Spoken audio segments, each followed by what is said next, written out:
kita bahas adalah Revolusi Rusia terjadi 25 Oktober 1917 disebabkan yang pertama yaitu pemerintahan Tsar Nicholas II yang reaksional, yaitu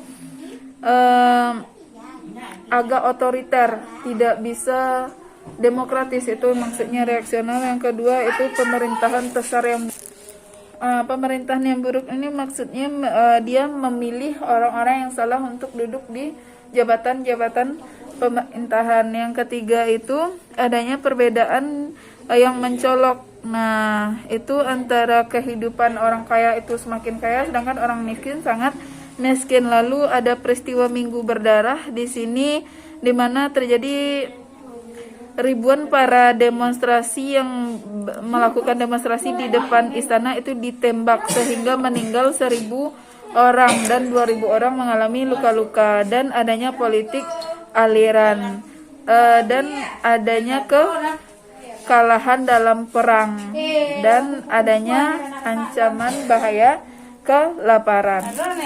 Yang perlu kita ketahui dari revolusi Rusia ini adalah adanya aliran yang mencolok, yaitu ada aliran Mensheviks yang komunis dan Bolshevik yang demokrasi. Jadi yang nanti aliran demokrasi dikalahkan oleh aliran komunis, itulah nanti puncak dari revolusi Rusia yang meruntuhkan kekuasaan Tsar Nicholas. Dampaknya revolusi Rusia di bidang pemerintahan yaitu berakhirnya pemerintahan Tsar. Terus Rusia menjadi negara serikat berbentuk Uni Soviet.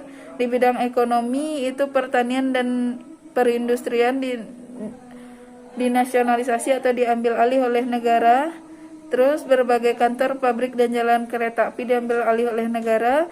Di bidang ideologi kemenangan kaum Bolshevik dari Mensheviks. Jadi perlu direkankan di sini, Mensheviks itu aliran demokrasi dan Bolshevik itu komunis. Itulah yang menang di Rusia. Pengaruh revolusi Rusia bagi Indonesia munculnya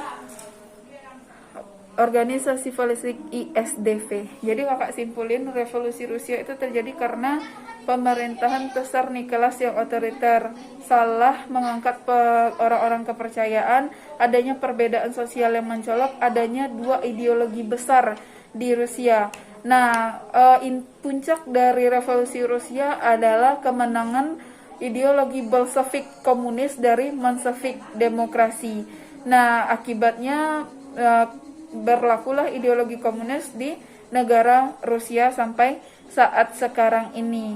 Jadi berikutlah beberapa contoh ideologi mulai dari revolusi, maksud kakak ada Amerika, ada Prancis dan Rusia. Intinya mereka adalah menginginkan perubahan dari setiap kehidupan yang penuh tekanan ataupun ketidakadilan. Oke, sampai ketemu di pertemuan selanjutnya. Kalau ada pertanyaan silahkan tanyakan di kelas online kita. Dadah.